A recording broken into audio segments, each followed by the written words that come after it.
Meus irmãos, irmãs, vamos abrir as nossas Bíblias aqui no capítulo 17 do Evangelho de João.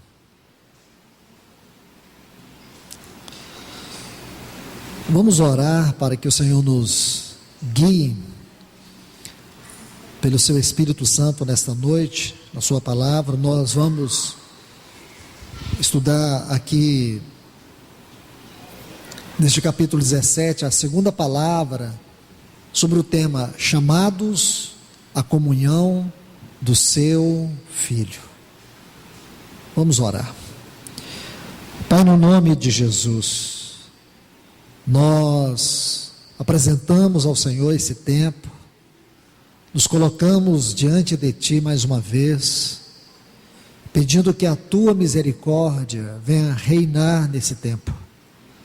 Reina sobre nossas vidas a Tua misericórdia, derramando-nos mais e mais, Senhor, do Teu falar, enchendo-nos mais e mais da Tua voz, a voz que nos corrige, que nos limpa, que nos lava, essa voz que nos restaura, essa voz que nos transforma.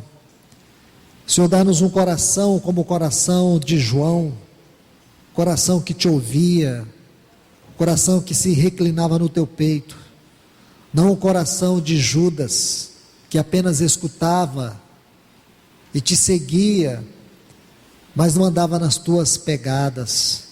Senhor, nós queremos andar nas Tuas pegadas, nós queremos andar segundo o Senhor, não queremos estar ouvindo a Tua palavra e não obedecendo a ela. Senhor, quão triste é nós não obedecer a Tua palavra. Senhor, abre os nossos olhos, dá-nos discernimento, Senhor, de tudo aquilo que está à nossa volta, para que nós possamos estar atentos, para que sejamos cuidadosos. Em nome de Jesus, pedimos a Tua ajuda, pedimos a Tua sabedoria, pedimos a Tua graça, em nome de Jesus, amém. Vamos aqui, irmãos, irmãs, atentar para este capítulo 17, esse capítulo, meus irmãos e irmãs, ele trata da oração do nosso Senhor, da oração do nosso Senhor. E se nós olharmos cuidadosamente, nós vamos ver aqui 8 proposições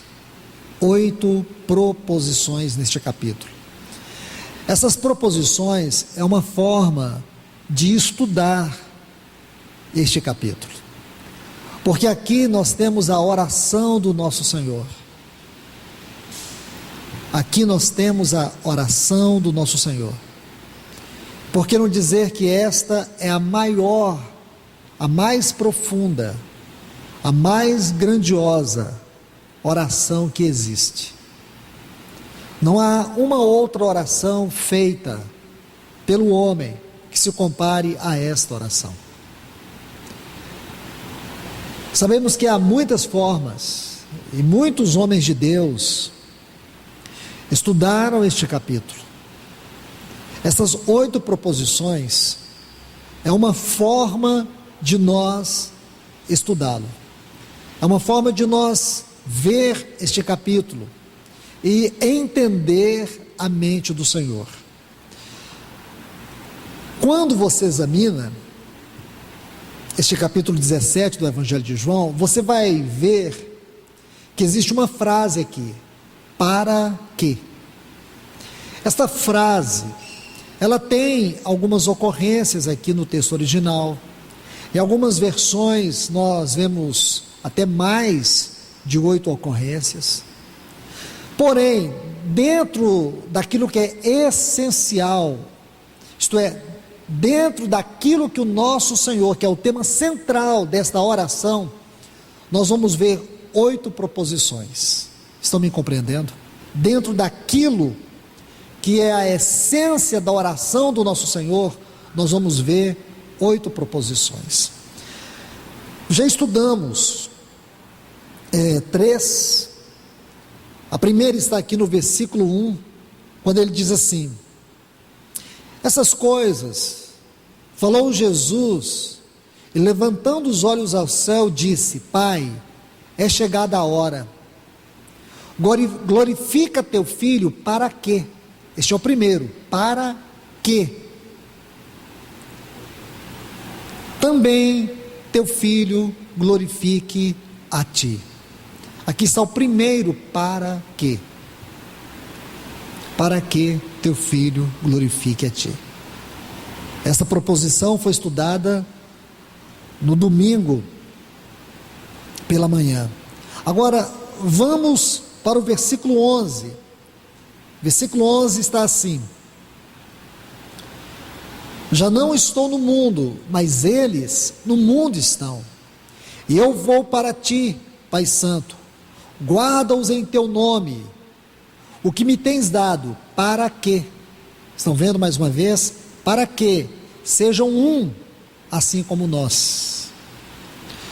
Agora, versículo 13, a terceira proposição: mas agora vou para ti, e falo isso no mundo, para que tenham meu gozo completo em si mesmos. Veja bem que esta frase, para que, ela ocorre, como disse, 8 vezes, e aqui nós temos 8 proposições que o Senhor coloca, e essas 8 proposições vão revelar para nós o coração do Senhor nesta oração, porque o coração do Senhor está representado nesta oração. Meus queridos, voltemos para este versículo 13, vamos dar continuidade a partir desse ponto. Nessa terceira proposição. Mas agora vou para ti, falo isso no mundo, para que tenham meu gozo completo em si mesmos. Jesus ora aqui, e veja que ele pede ao Pai, ele ora ao Pai. Agora observe: vou para ti, e falo isso no mundo, para que tenham meu gozo completo em si mesmos.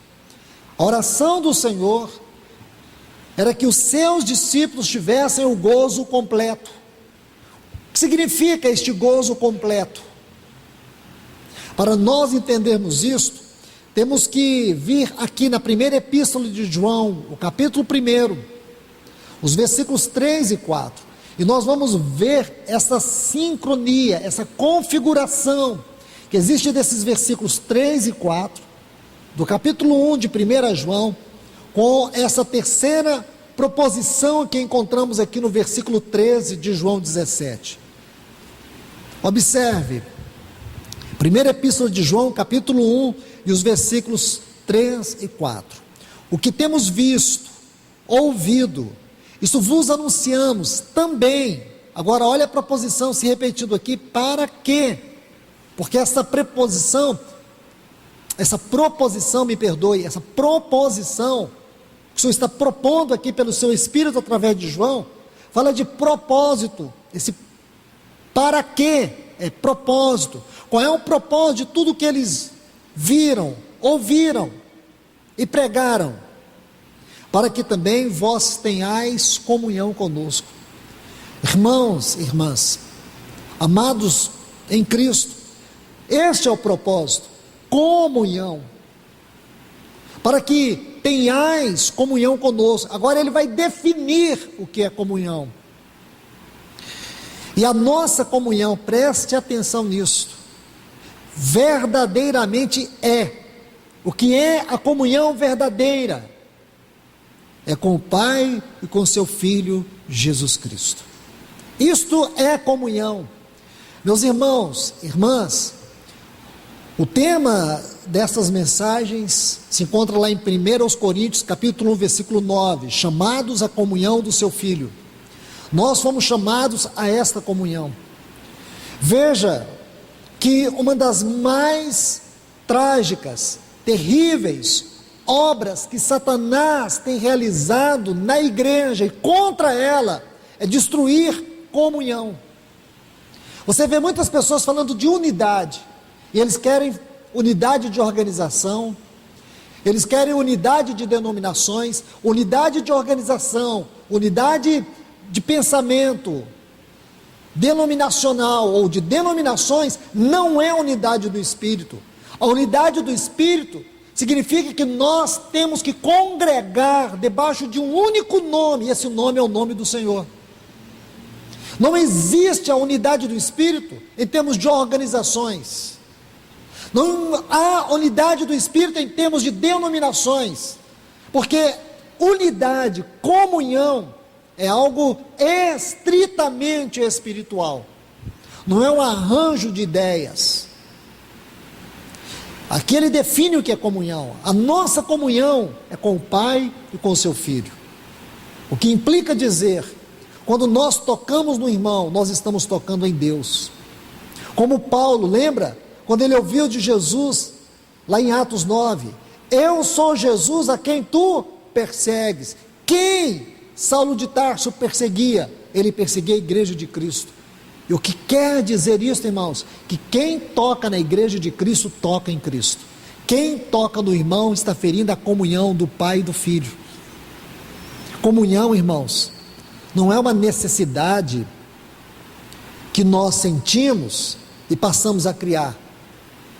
Comunhão é a vitalidade, é a vida da igreja.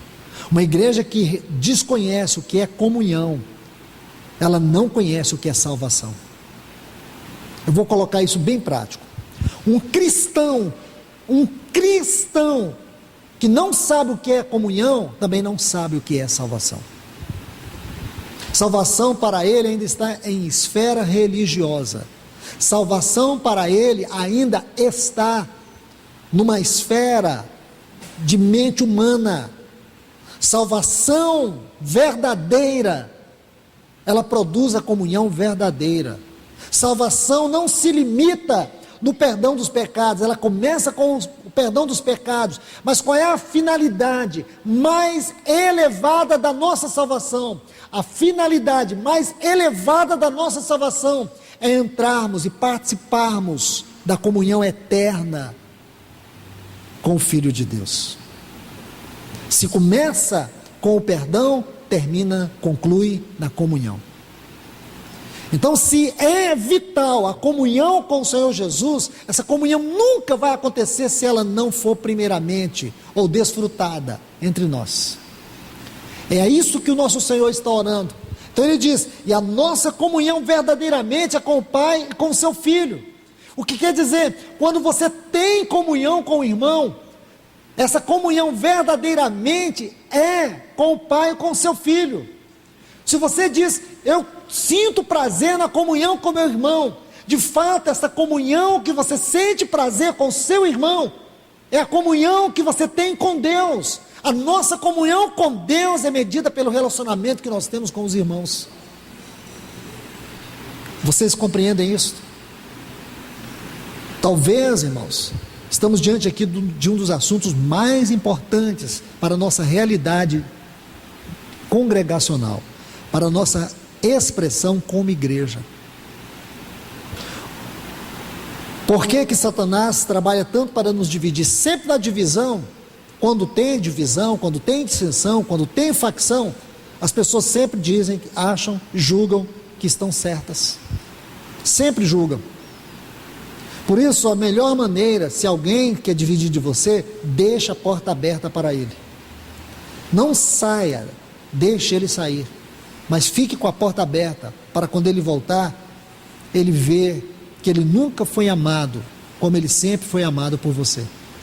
Se as pessoas querem se afastar de nós, elas podem se afastar, não queremos, mas nós não podemos fechar a porta para elas.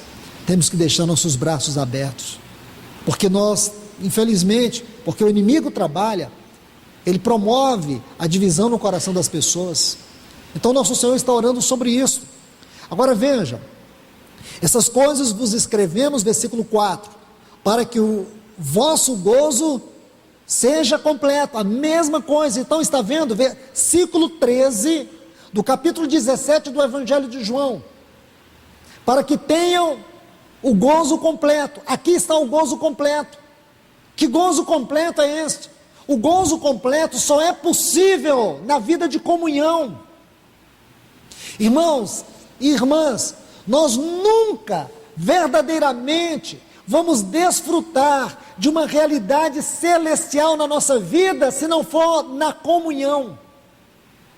O que nós podemos ter são dissimulações almáticas, mas nunca realidade espiritual. Essa palavra comunhão é não só a palavra, mas a realidade de comunhão. É algo tão profundo, porque nela se concentra, nesta palavra e nesta realidade, se concentra as verdadeiras e mais elevadas experiências cristãs. Um cristão sozinho jamais pode crescer espiritualmente. O que Paulo diz em Efésios 3? Para que nós possamos compreender com todos os santos. Se nós queremos compreender as dimensões da revelação espiritual, altura, profundidade, largura, comprimento das dimensões espirituais, nós nunca vamos compreender sozinhos. A única possibilidade de nós compreendermos as dimensões, as 4 dimensões espirituais da revelação, é em comunhão. Em comunhão. Para que nós possamos compreender com todos os santos, sozinho não. Se o inimigo tem te procurado te afastar, se o inimigo tem procurado te colocar em isolamento, muito cuidado, porque ele começa a promover sutilmente críticas aos irmãos, defeito dos irmãos, começa a te colocar diante de tantos problemas, e você começa a se deixar levar por isso. Quando você vê, você está com o dedo em riste para todos os irmãos. Essa é uma forma que Satanás usa para afastar. Nós temos que tomar muito cuidado, para não cairmos naquela síndrome de Elias, quando ele se sentiu só, e não sabia que havia tantos servos de Deus ainda. E às vezes a gente vai se isolando nas nossas lutas, nos nossos problemas, nas nossas angústias, achamos que não tem ninguém conosco, não tem ninguém orando conosco, ninguém se importa conosco, mas é uma forma que Satanás faz para nos isolar nas tribulações, é algo que ele promove no coração das pessoas. Para quê? Para destruir a comunhão, porque na comunhão está a força e a vida da igreja, irmãos. Nós podemos orar uns pelos outros, podemos cuidar uns dos outros. Você vai encontrar força na vida de comunhão. Você vai encontrar a verdadeira alegria na vida de comunhão, o verdadeiro prazer na vida de comunhão. Mas vamos avançar, voltemos aqui para João 17. Vamos observar todo esse versículo 13. Ele diz assim: mas vou para ti. Falo isso no mundo, olha essa frase, é muito importante. Vou para ti. Falo isso no mundo, para que tenham o meu gozo completo. Não é o nosso gozo, irmãos, não é a nossa alegria. Deixe-me dizer algo para você muito importante. Na vida cristã, você não tem alegria como uma particularidade sua. Eu vou repetir isso. Na vida cristã, você não vive a alegria como se fosse algo inerente à sua alma, sua vida. Não. Na vida cristã, irmãos, a alegria é muito maior do que podemos imaginar. O nosso gozo não vem da nossa alma, não vem da nossa mente. O nosso gozo, a nossa alegria é a alegria do Senhor, é a satisfação do Senhor. Ele é a nossa alegria, o meu gozo, para que eles tenham o meu gozo completo. Irmãos, nossa alegria depende de momento, nossa alegria depende de circunstância, nossa alegria depende de aplauso, nossa alegria depende de aprovação, nossa alegria depende de favores, nossa alegria depende do que os outros possam fazer por nós. Nossa alegria está muito limitada às circunstâncias, ao estado que nós estamos. Então você vê, a nossa alegria, ela é passageira. Esta alegria aqui não. E ele diz que nós podemos sentir essa alegria completa. Mas como nós podemos sentir essa alegria completa? Só na vida de comunhão. Só na vida de comunhão. Um cristão sozinho, ele não pode tocar o ápice dessa alegria. Mas quando nós estamos juntos, nós podemos desfrutar das várias dimensões dessa grandiosa alegria do nosso Senhor. O gozo dele se torna a nossa alegria. A satisfação dele se torna o nosso gozo. Você entende isto? É o que ele está orando. Essa proposição é muito importante. Mas observe uma frase muito interessante nesse versículo 13. Ele diz assim: vou para ti. Essa frase não pode ser colocada de lado. Vou para ti. Porque ele fala isso antes da sua cruz. Ele fala isso antes de passar pela cruz. Vou para ti. Quanta certeza nós podemos encontrar nessa frase. Vou para ti, porque ele foi para o Pai, porque ele entrou além do céu, porque ele venceu a morte, ele venceu Satanás, porque ele venceu o mundo, porque ele venceu a morte. Ele entrou para o Pai, e porque ele entrou, ele abriu para nós esse caminho de comunhão, um caminho de comunhão eterna. Irmãos, e por que nós não temos vivido isto?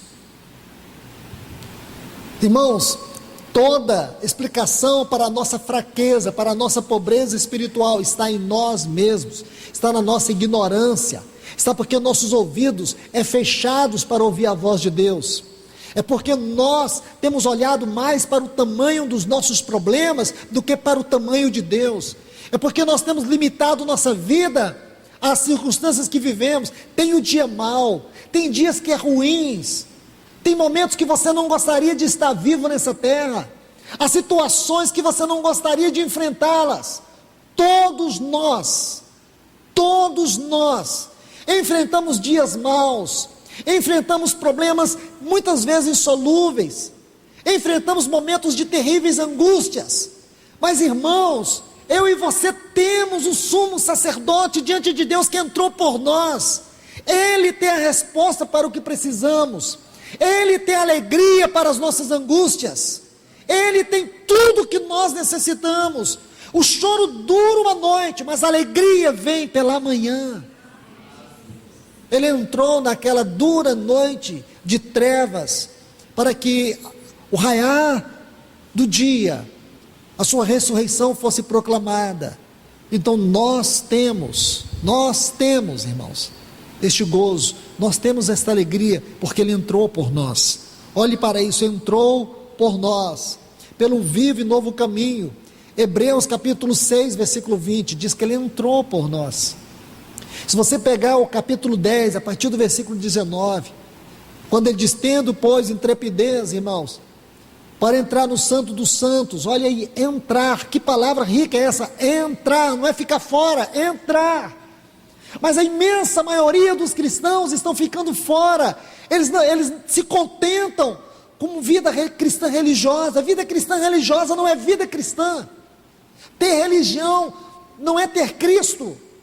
Você pode ter uma religião, incluir Cristo, incluir Deus, incluir Espírito Santo, incluir palavra, incluir a volta do Senhor, porém nada disso faz sentido para você, porque uma pessoa religiosa, ela tem uma forte característica: ela nunca nasceu de novo, ela não tem evidência de novo nascimento. Ela fala de Cristo, ela diz amar Deus, mas não ama, porque quem ama a Deus ama a sua palavra. Quem ama a sua palavra, João 14, 23, o Pai e o Filho vêm para ele e faz nele morada. Esta é uma característica de alguém que nasceu de novo. Ela se torna habitação de Deus. Então você vê, vou para junto de ti. Ele foi, irmãos.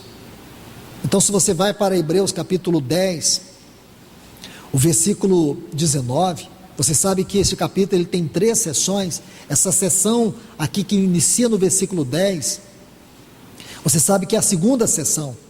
E nessa segunda sessão aqui, meus irmãos, ela conclui quando o escritor aos Hebreus, ele diz assim: primeiro, nós temos uma porta aberta, nós podemos entrar no lugar santíssimo, pelo sangue de Jesus, pelo vivo e novo caminho que Ele nos abriu por meio da sua carne. Nós temos um grande sumo sacerdote sobre a casa de Deus, essa casa somos nós. Aí diz: aproximemo-nos com sincero coração. Depois ele diz assim: mantemos firme sem vacilar a confissão da nossa esperança. Aí versículo 24, agora começa a subir: consideremos uns aos outros para nos estimularmos ao amor e às boas obras. Amor e depois boas obras, não é boas obras e depois amor. Amor, depois boas obras. Estimularmos ao amor, consideremos uns aos outros. Como nós podemos considerar uns aos outros se tocamos nos irmãos, se ironizamos os irmãos, se criticamos os irmãos, se acusamos os irmãos, se julgamos os irmãos? Como? Por isso que não temos boas obras. Quantos cristãos não têm boas obras? Quantos cristãos não têm? Sabe por quê? Porque não tem amor. O amor ainda está na esfera de alma, amor almático. O amor almático é o amor erótico, é o amor que ele tem muitas facetas, e uma delas, ele só se satisfaz com aquilo que recebe. Não é o amor como o amor de Deus, o amor ágape, que é o amor que se entrega sem esperar nada do outro. Essa é uma forte característica da Trindade, amor. Cada um vive para o outro, ninguém vive para si mesmo. Na Trindade, nas 3 pessoas, Pai, Filho e Espírito Santo, ninguém vive para si, todos eles vivem um para o outro. Quão lindo é isso, irmãos? Esse é o amor da Trindade. Cada um vive para a alegria do outro. Irmãos, irmãs, escrevam essa frase: preciso viver para a alegria dos meus irmãos. Preciso viver para poder expressar boas obras na vida dos meus irmãos. Não pensa que essas boas obras aqui são obras assistencialistas, são obras sociais. Aqui ele não está falando de questões sociais, ele está falando de pontos elevados da nossa realidade espiritual.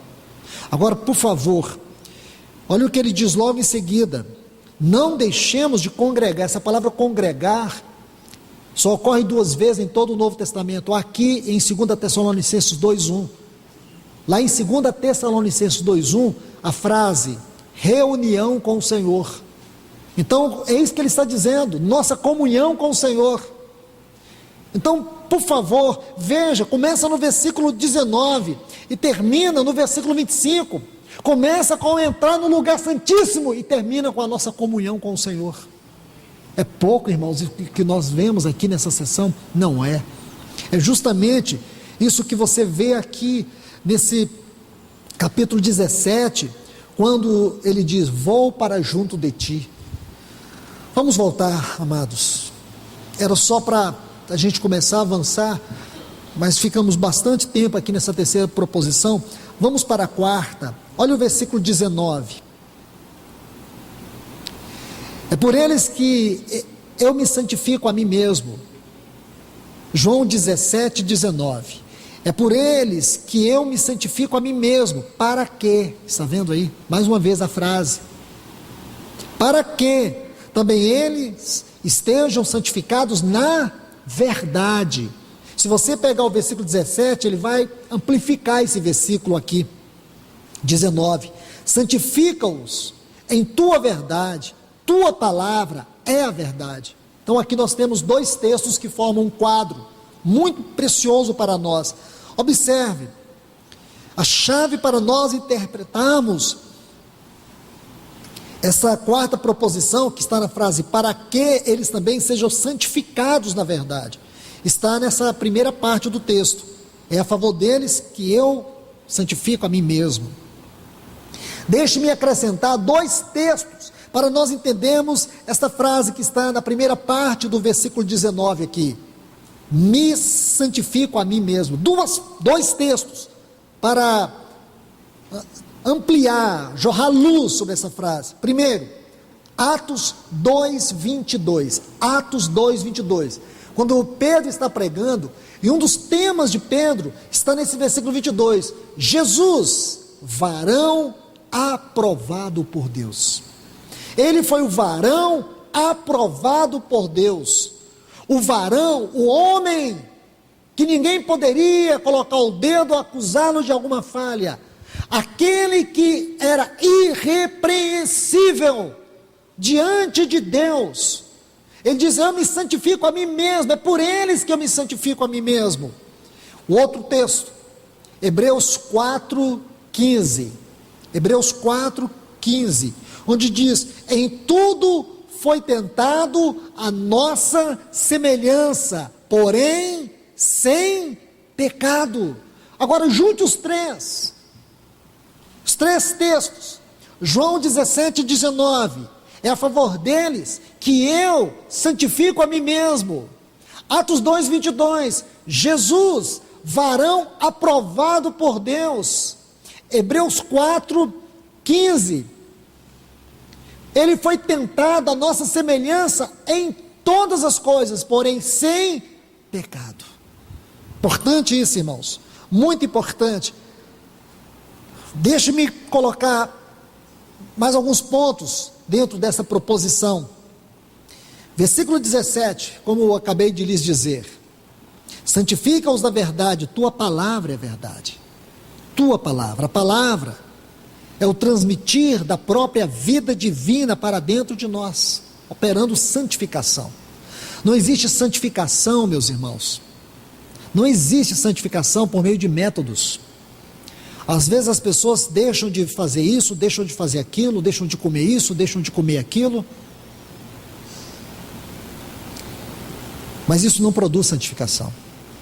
Santificação nos é transmitida pela obra do Espírito Santo através da palavra. Santidade é os traços do caráter de Cristo sendo formado em nós.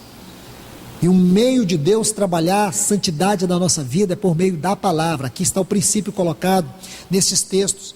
Agora observe, há um outro ponto que nós temos que observar neste capítulo. Muitas palavras, elas ocorrem várias vezes neste capítulo. Uma das palavras aqui que o Senhor Jesus dá muita ênfase é mundo, mundo.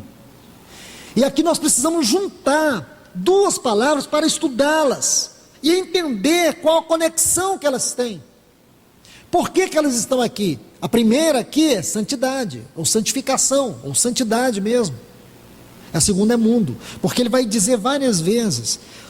Por favor, são 13 ocorrências, eu vou citar apenas algumas. Veja o versículo 9 aí, onde ele diz assim: é por eles que eu rogo, não rogo pelo mundo. Está vendo aí? Versículo 9. Versículo 11, já não estou no mundo. Por que ele não está no mundo? Sabe por quê? Porque ele vivia no seio do Pai, ele vivia no Pai, ele estava no Pai. Jesus, ele estava com os pés nessa terra, mas toda a sua realidade espiritual era dentro da vida do Pai. Ele diz: já não estou no mundo, mas eles continuam no mundo, ao passo que vou para junto de ti. Pai Santo, guarda-os em teu nome, que me deste, para que eles sejam um, assim como nós. Veja aí, eu gostaria de observar com vocês alguns pontos nesse versículo 11. Primeiro, já não estou no mundo. Por quê? Porque ele vivia no Pai. Outro ponto que eu quero que vocês observem aqui, quando ele diz assim: já não estou no mundo, mas eles continuam no mundo. Está vendo esse mas aqui? Esse mas é uma palavrinha muito importante, é uma conjunção que vai estabelecer um contraste. Mas Jesus estava no mundo, Jesus não estava no mundo, ele estava no Pai, mas nós estamos no mundo. Está vendo aqui? Porque mundo, irmãos, não é só uma esfera geográfica. Mundo, biblicamente falando, tem uma forte conotação de uma entidade espiritual, de um sistema espiritual. Nós estamos no mundo, sim, no mundo em que sentido? No mundo físico. Mas também, neste mundo físico, há uma ordem de principados, potestades, dominadores e hostes espirituais aqui, que estão em completa oposição e guerra contra o testemunho de Deus, contra nós. Então quero que vocês observem isto. Agora veja veja ainda no versículo 11, quando ele diz assim: Pai Santo, guarda-os em teu nome. Importante essa frase, irmãos.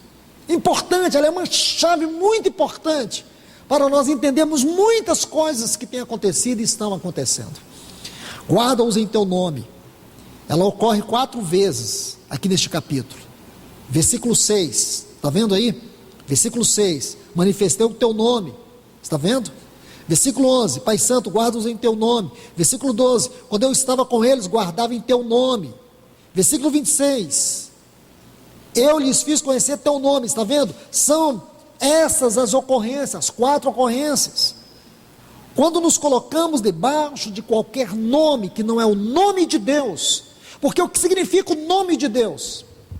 No Velho Testamento, o nome de Deus se manifestava de muitas maneiras, de muitas formas, e havia muitos significados, havia muitas expressões para o nome de Deus. Alguns estudiosos acreditam que em torno de aproximadamente 70 expressões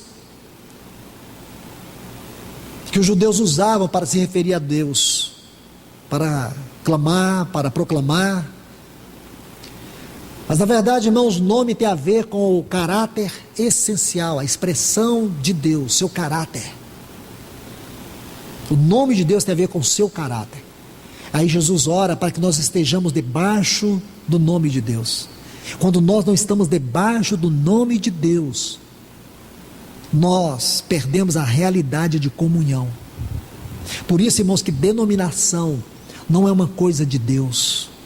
Não estou dizendo dos irmãos que estão lá, estou dizendo de denominação. Essas coisas que os homens têm criado é para tirar o povo debaixo do nome de Deus. Observe que quão sério é isso aqui. Quando nos colocamos debaixo de qualquer nome que não seja o nome de Deus, nós perdemos esta bênção. Guarda-os em teu nome. Nós não estamos guardados, nós só estamos guardados quando nós nos colocamos, nos sujeitamos ao nome de Deus. Um outro ponto que eu quero que vocês observem aqui, que santificação é o trabalho da palavra, e santificação tem também um sentido de separação. É como se nós fôssemos colocados num lugar restrito, onde Deus se derrama, onde o caráter de Deus se manifesta na nossa vida. E por último, irmãos, santificação é uma realidade espiritual que nos separa do mundo. Aí, por favor, seguindo lá o texto, versículo 11, a última frase, quando ele diz: Pai, para que eles sejam um, assim como nós. Para que sejam um, assim como nós.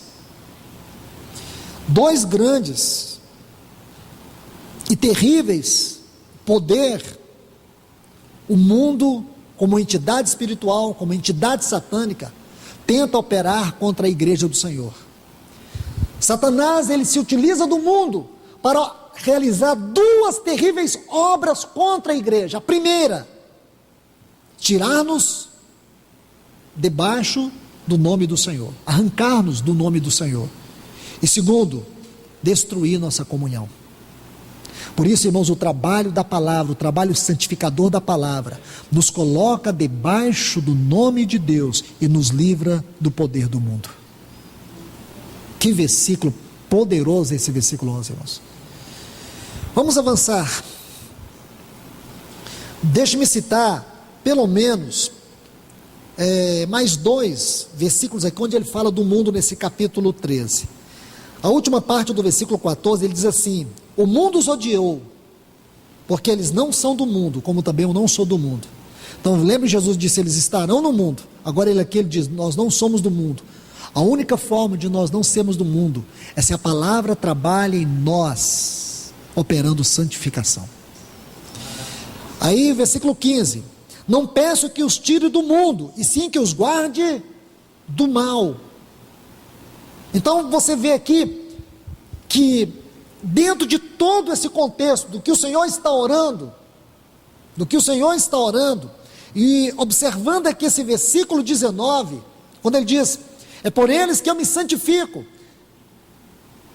para que também eles sejam santificados na verdade. Então, dentro de todo esse contexto, de tudo que o Senhor está orando aqui, você vai ver que quando ele diz assim, guarde-os do mal, essa palavra mal, neste contexto do capítulo 17, se refere especificamente a duas coisas. A primeira, a perda da santidade, e a segunda, a perda da unidade.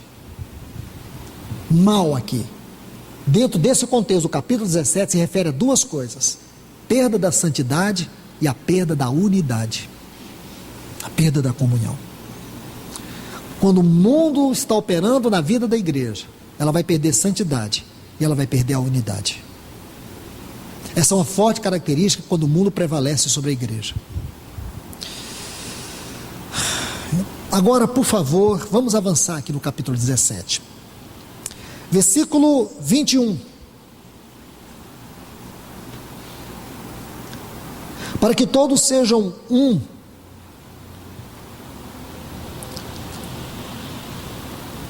Para que todos sejam um, como tu, ó Pai, o és em mim, e eu em ti. Que também sejam eles em nós. Agora, para que o mundo creia que tu me enviastes. É esta proposição aqui. Para que o mundo creia que tu me enviastes. Observe agora, irmãos, para nós entendermos esta proposição, a primeira parte do texto. A fim de que todos, estou lendo agora na atualizada, a fim de que todos sejam um. E como és tu, ó Pai, em mim, e eu em ti, sejam eles em nós. Para que o mundo creia que tu me enviaste. Essa frase, para que o mundo creia que tu me enviastes. Irmãos, o maior escândalo para a evangelização e a maior contradição à obra de Cristo hoje é a divisão, é a falta de comunhão dos cristãos. A falta de comunhão é um escândalo à pregação da palavra. Pergunte para um ímpio aí, se ele passar nessa rua, vai ver quantos grupos denominacionais. Eles vão chamar tudo isso de igreja. Igreja A, B, C, D, F, e por aí vai. E o problema não é só, irmãos, haver muitos locais de reunião, que esse não é o problema. O problema é quando você não vê verdadeira comunhão. Verdadeira comunhão. Você entra numa loja cristã que vende livros cristãos e lá tem vários cristãos comprando livro. Você pode olhar para eles não te cumprimentam. Eu falo isso porque essa semana, antes de ontem, eu tive essa experiência. Às vezes você dá licença, fala para a pessoa, pois não, ela nem te cumprimenta. É estranho isso. Eu cresci aqui nessa cidade. Desde criança a gente serve o Senhor. E eu me lembro muito bem, aí no início da década de 80 e também no final ali de 70, quando a gente já estava na adolescência, jovem, a gente ia a algumas reuniões que havia aqui em Goiânia, e você entrava no ônibus e via uma pessoa com Bíblia, era uma grande descoberta. A gente ia lá e puxava assunto mesmo, e era uma alegria você encontrar irmãos. Hoje é uma guerra, ainda mais quando o irmão pergunta de qual igreja você é. Essa é a pergunta mais destruidora que tem. Você responde para ele, de qual igreja? Tem outra? É muito complicado você poder explicar que não tem outra, só tem aquela a qual o Senhor está edificando. mas eles querem saber qual a igreja que você é, aquela que os homens estão edificando. Estas são as que importam. As pessoas estão presas a isto. Que tragédia, irmãos. Que o Senhor volte, visite, recupere a sua vinha. Porque o que nós temos visto hoje é um escândalo, é uma vergonha. É uma vergonha. É uma contradição. Meus irmãos, o Senhor está nos chamando a permanecer nele, a permanecer na sua palavra. Mesmo que você esteja na contramão de tudo, mesmo que a rota que você esteja caminhando é diferente de tudo que tem nesse mundo religioso, vamos continuar caminhando. Que o Senhor nos corrija nos passos errados que nós dermos, mas para que nós venhamos, irmãos, estar debaixo unicamente do nome do Senhor.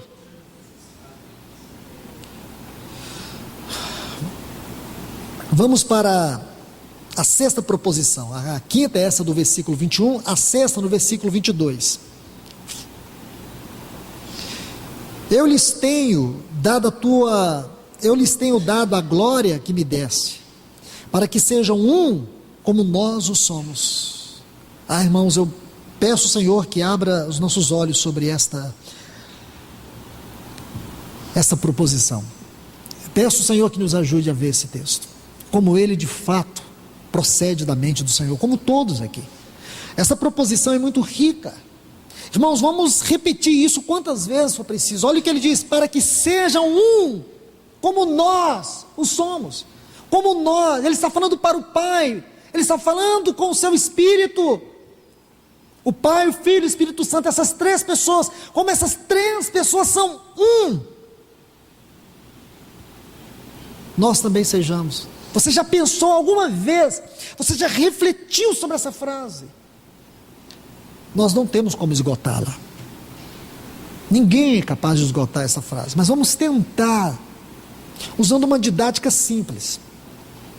No Novo Testamento você vai ver, biblicamente falando, de maneira geral, você vai ver que a Bíblia fala sobre 4 tipos de unidade. 4 tipos de unidade.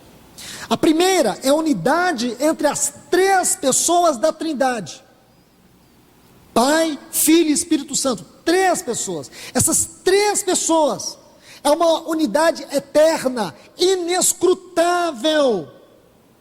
Estas 3 pessoas que subsistem eternamente. São 3 pessoas, porém um Deus. Um Deus em 3 pessoas. É um mistério, irmãos. Quem se habilita a esgotar esse assunto? Ninguém. 3 pessoas e um só Deus.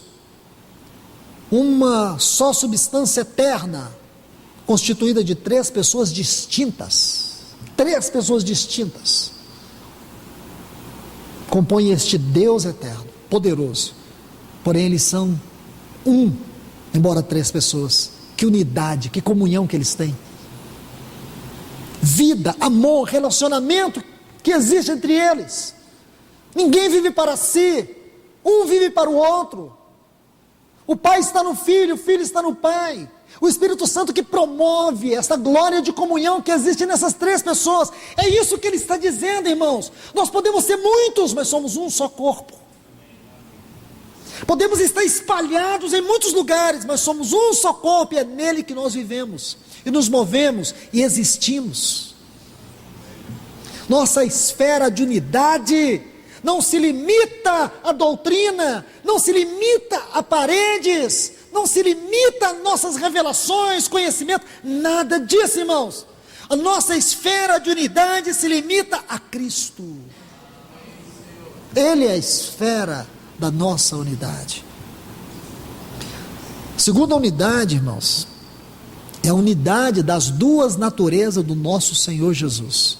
Lembre-se, até a sua encarnação ele só tinha uma natureza, a natureza divina. Nessa natureza, nós podemos pensar nele como uma pessoa eterna, onipresente, onipotente, onisciente, imortal. Ele tinha só essa natureza, mas quando ele encarnou, ele adquiriu uma outra natureza, a natureza humana. Ele era 100% homem perfeito, 100% Deus perfeito. Com a natureza humana, ele podia pecar, ele podia falhar, mas ele não falhou e ele não pecou. Nessa natureza humana, ele poderia experimentar dores, limitações e a morte, como ele de fato teve que enfrentar, e morreu. Nessa natureza humana, duas naturezas, essas naturezas, elas não se misturam, não funde uma na outra, são duas naturezas distintas, formando uma unidade no seu ser. Imagina, irmãos, essa é a segunda unidade, a unidade das duas naturezas do Redentor. Uma não trabalha contra a outra. Então a segunda unidade, a unidade. Que exemplo que nós temos de unidade, unidade das três pessoas, unidade da natureza do Redentor. Por que nós vamos ficar divididos? Nós estamos falando que Deus está formando Cristo em nós. Como você pode dizer que Deus está formando Cristo em você, se você tem um coração dividido dos seus irmãos? Se você aponta dedo para os irmãos? Irmãos, que correção que o Senhor está nos dando de domingo para cá. Nós precisamos repensar, pensar, ponderar, pedir perdão a Deus por todas as vezes que nós temos, de alguma forma, direta ou indireta, promovido qualquer mal sobre o corpo de Cristo. As duas naturezas do Redentor. Jesus Cristo, com essas duas naturezas, que não se separam, porque estão unidas dentro dele, é um exemplo para nós. O terceiro exemplo de unidade é o exemplo entre Cristo e a sua igreja. Aqui no Evangelho de João, capítulo 14 e 15, você vai ver isso.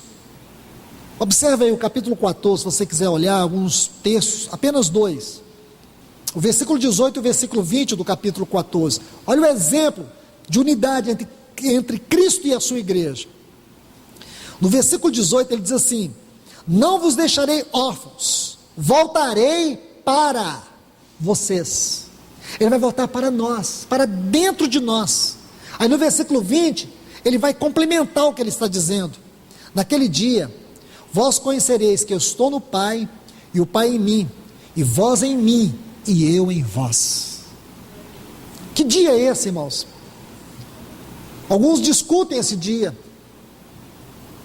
mas muitos estudiosos sérios, sóbrios, têm dito que esse foi o dia que o Espírito Santo veio. O Espírito Santo não é Cristo, o Espírito Santo é uma das pessoas da Trindade, mas ele veio para poder tornar realidade tudo aquilo que Cristo fez, toda a sua obra, toda a sua pessoa, porque o Espírito Santo é chamado o Espírito da habitação. Ele veio nos habitar, ele trouxe a realidade da vida de Cristo para dentro de nós. Capítulo 15, vamos ver isto. Capítulo 15 do Evangelho de João. Veja o versículo 1, nós vamos pegar apenas algumas frases.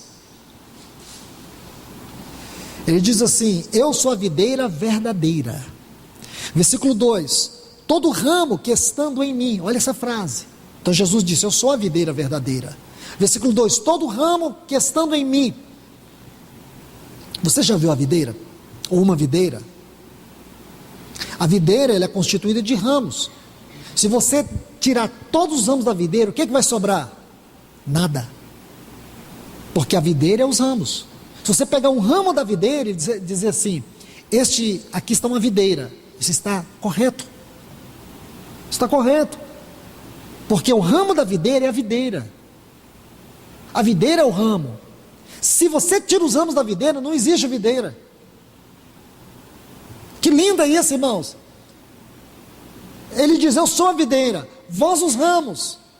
Então você compreende que mistério é isso? Cristo em nós.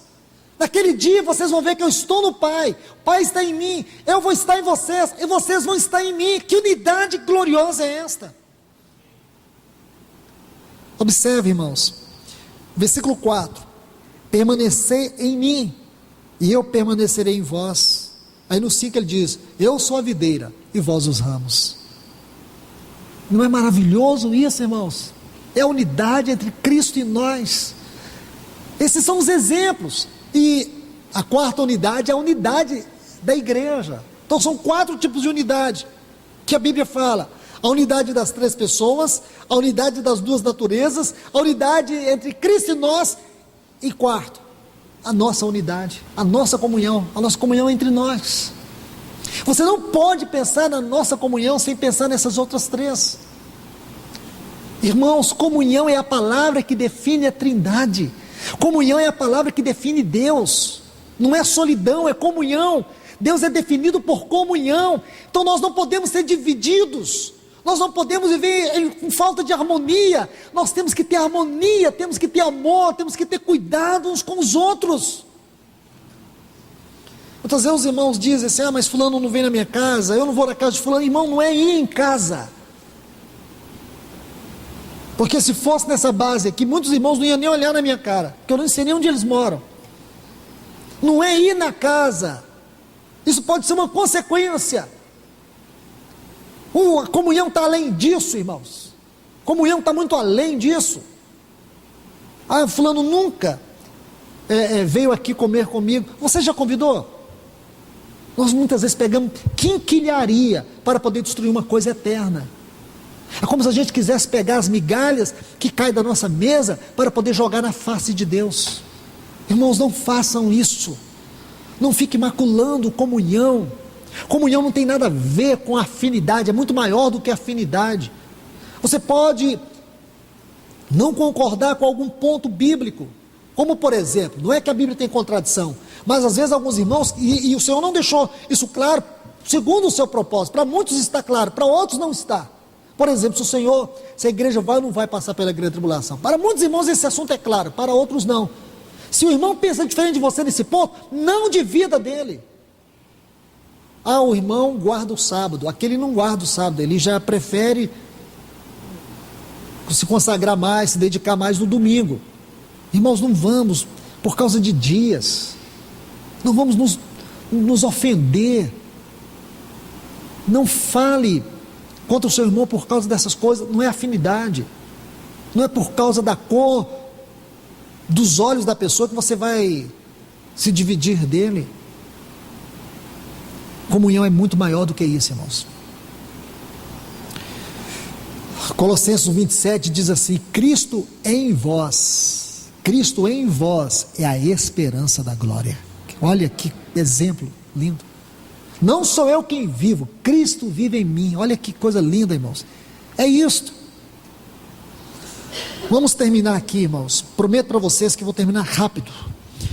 A sétima proposição, capítulo 17, versículo 13 do Evangelho de João. Vou apenas citar. Sétima, capítulo 13, versículos 23. Eu neles e tu em mim, para que sejam perfeitos em unidade. Para que o mundo conheça que tu me enviastes e que os amastes, como também amastes a mim. Lindo isto. Quantas coisas nós podemos extrair daqui. E a última, versículo 24. Pai, aqueles que me deste, quero que onde eu estiver, estejam também eles comigo, para que, olha aqui, vejam a minha glória, que me destes, porque me amaste, desde antes da fundação do mundo. Mais uma vez, vamos entender esse para que, vejam a minha glória, que me destes. Observe a primeira parte do texto. Pai, a minha vontade é que, vamos ver a glória, onde eu estou. Olha o tempo verbal, onde eu estou, é que é presente. Estejam também comigo os que me destes. Lindo isto. Aqui no Evangelho de João, ele vai tratar disso com extraordinária propriedade. Desde o versículo 18 do capítulo 1. Quando João diz assim: ninguém jamais viu a Deus. Ninguém jamais viu a Deus. Ninguém jamais viu a Deus. O Deus unigênito, que está no seio do Pai, é que o revelou. O Deus Filho, que está onde Jesus está, no seio do Pai. Quando ele diz, onde eu estou, ele está falando do lugar mais íntimo, mesmo aqui nessa terra, com todas as limitações pelo seu corpo físico. Ele foi aquele que viveu nas profundezas do Pai. E é aí que Ele quer que nós vivamos. Mas, irmãos, veja isto. Que lindo. Onde eu estou, estejam também comigo os que me destes. O capítulo 7 do Evangelho de João, versículo 34, as últimas frases, está assim: também onde eu estou, vocês não podem ir. Ele diz isso: onde eu estou, no seio do Pai, vocês não podem ir. Veja a progressão disso. Primeiro, Ele está no seio do Pai. Agora ele diz: onde eu estou, no seio do Pai, vocês não podem ir. Capítulo 10, versículo 38, também a última frase, as últimas frases, está assim: o Pai está em mim e eu estou no Pai. João 10, 38. Agora, João 14, 3. E quando eu for e vos preparar lugar, olha que lindo, irmãos, vocês não podem ir. Agora ele vai dizer: mas quando eu for e vos preparar lugar, voltarei e vos receberei para mim mesmo, para que onde eu estou, estejais vós também. E ele já foi, irmãos, já preparou o lugar, já abriu o caminho, ele entrou por nós. E por que nós não temos vivido essa comunhão? Por que nós não temos vivido esse gozo completo do nosso Senhor? Por causa do nosso coração, irmãos, por causa da nossa carne, por causa das divisões que nós temos aqui. É isso que está impedindo. Vamos orar, irmãos, que esse seja um dos assuntos das nossas reuniões de oração, para que o Senhor nos dê essa comunhão verdadeira, este amor verdadeiro, este cuidado verdadeiro, este carinho verdadeiro. Porque se você e eu não vivemos isto, eu pergunto: que salvação que nós vivemos? O Senhor gasta um capítulo para orar sobre isso, irmãos. É pouco para você, um capítulo para orar por essa comunhão. Todos os assuntos que você vai encontrar ali são subsidiários a este assunto supremo, a comunhão. Onde ele entra, irmãos, onde ele vai para poder tratar desse assunto com o Pai, ele ora várias vezes para que eles sejam um, para que eles tenham unidade madura, perfeita. Quantas ênfases estão aqui, irmãos, sobre esse assunto, comunhão. E é nessa comunhão que nós somos chamados. Essa comunhão é um fundamento da vida da igreja. Que Deus os abençoe, irmãos. Que o Senhor vos abençoe. Se o Senhor permitir, no domingo de manhã nós vamos ver a terceira parte desta palavra, baseado nos capítulos 1 a 3 do livro de Apocalipse. Talvez para muitos é até estranho encontrar ali assunto de comunhão, mas o Senhor vai nos ajudar a ver. Porque se tem algo sobre a igreja que está no Novo Testamento escancarado, é o assunto de comunhão, ali naqueles 3 capítulos. Que o Senhor nos ajude, que o Senhor nos abençoe, irmãos. Pai Santo, em nome do Teu Filho Jesus, te louvamos e te agradecemos por esta noite. Obrigado mais uma vez pela Tua visitação, pela Tua presença. Obrigado porque estás aqui. Obrigado, Senhor. Obrigado pela Tua doce, santa e rica palavra. Obrigado porque o Senhor não nos dispensa vazios. O Senhor nos dá uma mesa e nos convida a comer contigo. Senhor, que haja disposição do nosso coração nesta noite, não apenas te escutar, mas te ouvir. Não apenas ficar olhando para a tua palavra, mas comer esta palavra, que ela nos dê fome de comunhão. Senhor, nós temos falhado nisso. Nos ajude, Senhor, nos corrija, santifica-nos pela tua palavra, nos ajuda, Deus, em nome do teu Filho Jesus. Nós oramos a ti. Amém, Senhor.